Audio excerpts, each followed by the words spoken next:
All right. Good morning, students. Where today we're going to talk about relative clauses. All right. So let's see. Well, first, what is a clause?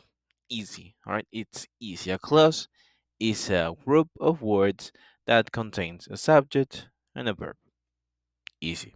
So you might be thinking that it's like a sentence, but it's not like that. So, a clause can be an entire sentence or a part of a sentence. All right. You can see different clauses in just one sentence. So, today we're going to look at relative clauses. What is that? A relative clause is a clause that starts with a relative pronoun. You might be thinking, what is that again? Well, you have relative pronouns here. We use when for times, who or whom for people. Whom is more formal. You can decide. It's fine. Then we have where for places, whose for possession, and which for objects. Finally, why for reasons. All right, so it's not that difficult. What is this? You might be thinking. Well, relative clause is also known as adjective clause.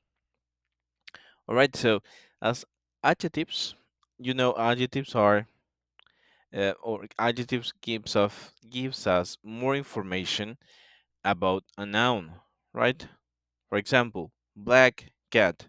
Adjective black, noun cat. Black cat. You're getting more information about the cat. So here is the same. A relative clause is an adjective clause. It's the same. They have this. It's the same. Different names, the same thing. So as an adjective, they give you more information about your subject. Easy. So what is the difference between an adjective and an adjective clause? Well, a clause, as you know, a clause needs a subject and a verb to be a clause. And an adjective is just one word. So as a relative clause or adjective clause is like a sentence or a group of words. It's a group of words that have subject and a verb, but this subject verb describes or this clause describes your main subject. So we are going to look at one example here. Is not difficult. So my sister, who eats insects, live next door to an ant farm. My sister, who eats insects, lives next door to an ant farm. So, what is the difference?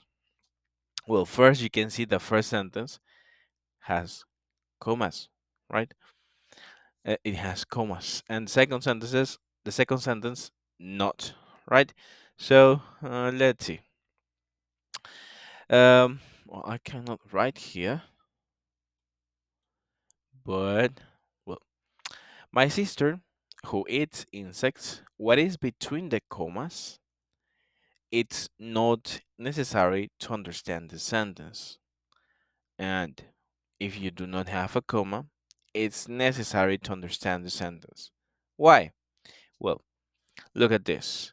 You might be thinking that both sentences means the same, but with this comma is not. Okay. So when you see commas in your sentence, the sentence is a non-defining relative clause. What is that? Non-defining. It gives you more information that is not necessary. So my sister, if I eliminate who eats insects, what is between the commas here? It says, my sister lives next door to an ant farm.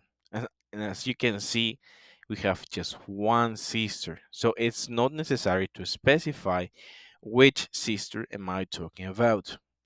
Next one. My sister who eats insects lives next door to an ant farm. Here we do not have commas. We don't have commas, so it's necessary to understand the sentence. Why? Well, you can see in this case I have three sisters. And if I want to specify which sister am I talking about, well, I cannot use commas because it's necessary to understand who is the sister. So who eats insects is this sister in the middle. All right. So I hope you're understanding. Now we're going to look at more differences. Okay, well, it's the same, but with the words. So the difference between defining and non-defining. Defining, they do not have commas. Non-defining relative clauses, they have commas. All right, simple. So as you can see here, he is a doctor who changed my life. There is no comma here. We went to the British House CEO's office, which was very clean. Here we have a comma. You can have one comma or two commas, right? One here, one here. Maria, who won a medal last year, is going to take part in the marathon. So you can see who won a medal last year, it's between commas.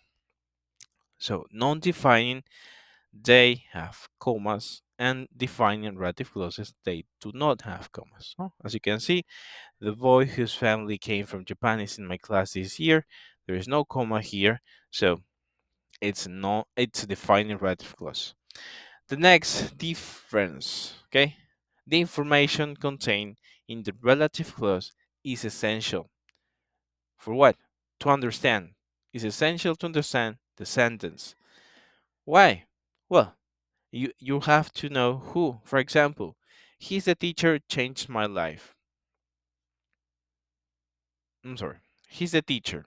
If you eliminate the relative clause, which is who changed my life, you will be just with he's the teacher. He's the teacher.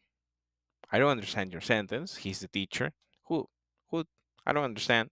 So need to I need to describe him to give more information so you can understand who I am talking about. Let's see the next question. The next sentence, I'm sorry. The boy who lives next door is a tennis player. All right. So if we eliminate the relative clause, which is who lives next door, you have this sentence. The boy is a tennis player. Which boy? I don't understand. Who? Who? I don't understand. Who's the boy? Well, I'm specifying the boy who lives next door. All right. So the boy who lives next door. Now I know who is the boy. The boy who lives next door. My neighbor. He is a tennis player. All right. So as you can see, you need when you are when you do not have commas, you need to use a relative pronoun. So to give more information and people would understand who are you talking about or what are you talking about. All right. And if in non-defining relative clauses, the information is not necessary, it's not essential to understand the sentence. For example, Maria, who won a medal last year, is going to take part in the marathon. So if I eliminate who won a medal last year, you have Maria is going to take part in marathon. Perfect, I understand. Maria is going to take part in the marathon. I understand the whole sentence, I don't need anything else, but I want to give you more information. Information that is not necessary to understand the sentence. So Maria, who won a medal last year, it's my extra information between the commas. Next sentence. My boss, whose wife owns 3 restaurants, is hardworking person. So if I delete or eliminate whose wife owns 3 restaurants, I have my boss is a hardworking person. My boss is a hardworking person. I can understand that. I don't need anything else, but I'm giving you more information between the commas. Whose wife owns 3 restaurants is my extra information. So the information, the words, the clause, which is between the commas, it's not necessary to understand the sentence. I think it's clear. Let's continue with that. Okay, we can use that instead of who and which. Okay, instead of who, whom, and which. Remember that who is for people, which is for objects. So let's see the first sentence. He is the teacher who changed my life. I can change who, I can use that instead of who. So the sentence will be, he is the teacher that changed my life. Remember, you can just change that instead of who or which. or whom also. Okay, who, whom, or which. So the next question, the next sentence, I'm sorry. The boy whose family came from Japan is in my class this year. So here, my relative pronoun is whose. Okay, whose. It's not who, it's not whom, it's not which. So here in this sentence, in the second sentence, the boy whose family came from Japan is in my class this year. Whose, I cannot use that instead of whose. I just can use that instead of who, whom, and which. So the next sentence, the boy who lives next door is a tennis player. Can I use that instead of who? Yes, of course. I can use that instead of who, whom, and which. Next one. He is the boy who keeps a carp in this bath. So I can use who or that, as you can see. Who or that. Not both, just one. Just who or just that. Next one. Are they the scissors which I bought yesterday? Yes, I can change. I can use that instead of which. Why? Because I can use that instead of who, whom, and which. So, easy. What about non-defining? Here I have who. Again, Maria, who won the medal last year, is going to take part in the marathon. So I can change here who instead of that. I'm sorry, that instead of who. No, here no. In non-defining relative clauses, we cannot use that instead of who or which. That's the rule. So if you see a comma in your sentence, you are not able to use that instead of who or which. All right. So if you see a comma, no, no, that cannot be there. All right. And that's all with non-defining. Non-defining has a comma. The information between the commas is not necessary to understand the sentence, and also you cannot use that instead of who and which. That's all with non-defining relative clauses. Now, with defining relative clauses, we have some other things. For example, we can use the relative pronoun why for reasons, as you know. So we always need to put the reason before the relative clause. For example, the reason why I started to record videos on YouTube is to help you. So guys, the reason, you need the reason to use why. Easy. You see the reason, you use why. You want to use the reason, you use why. And that's it. Nothing else. The last point is if you have a subject after the relative, you can skip it. What are you going to skip? You're going to skip the relative pronoun. What is that? Who, which, that, when, why, etc. So, the third example here. The boy who lives next door is a tennis player. Which is the relative pronoun? Who. Who is the relative pronoun? After who? Do I have a subject? No, right? I have a verb, lives. So here I cannot eliminate my relative pronoun. Because if you say the boy lives next door is a tennis player, it's incomplete. It's not understandable. Well, people might understand you, but it's not correct when we are talking about grammar. All right, so let's see another example here. For example, this one. The reason why I started to record videos on YouTube is to help you. The reason why I. So after my relative pronoun why, I have a subject, right? Here I have a subject, and the subject is I. So the reason why I can skip, I can eliminate why, and the sentence will be the reason I started to record videos on YouTube, it's to help you. Fine, easy. Next example. The girl who I met yesterday is a musician. So I can eliminate who. Yes, because after who, I have a subject. What is the subject? I. So the girl I met yesterday is a musician. So I can skip my subject, my relative pronoun. I can eliminate who. And the sentence is still good. What about the next one? The task which the teacher corrected was really hard. So after my relative pronoun which, I have the teacher. So I can eliminate the teacher. It's not necessary to understand my sentence. I'm sorry. Yes, We can eliminate which. The teacher is necessary. My bad. So the task the teacher corrected was really hard. So I can eliminate which. Okay? Just to confirm, what about this sentence? The first sentence. He is the teacher who changed my life. Here, up here, the first example. He is the teacher who changed my life. After who? Do I have a subject? No, right? I have what? A verb, changed. So here I cannot eliminate who. It will be incomplete. It would be like this. He is the teacher, changed my life. What is that? I don't understand you. Or I might understand you, but it's not correct.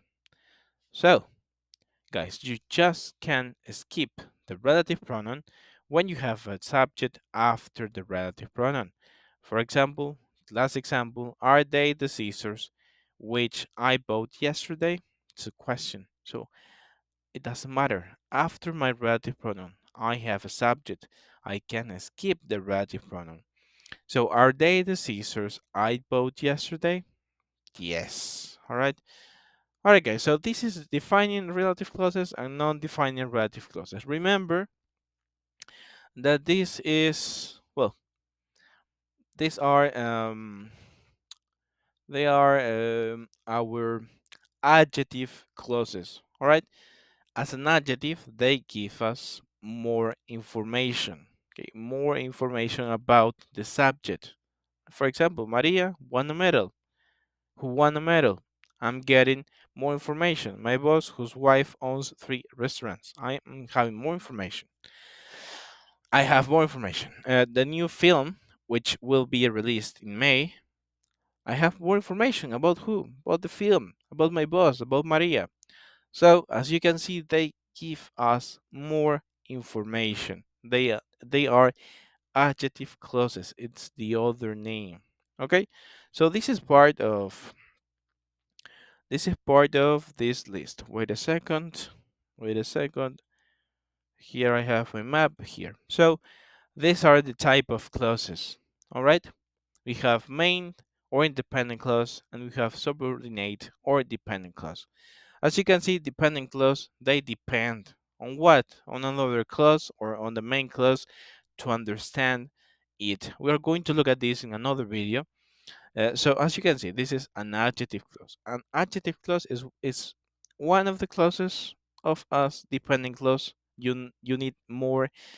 You need another sentence to another clause to understand it. And you know now, yes, you know now how to use it. So adjective clause, identifying or not identifying clauses is the same. Is defining or not defining, it's the same. All right, we are going to look at this adverb clause and noun clause in another video. I hope you understand this. We saw this in class, and it's important. Why? Because some of you were absent in our last class, and we did our speaking workshop. So it's important for you to understand this, so you can do your speaking uh, workshop.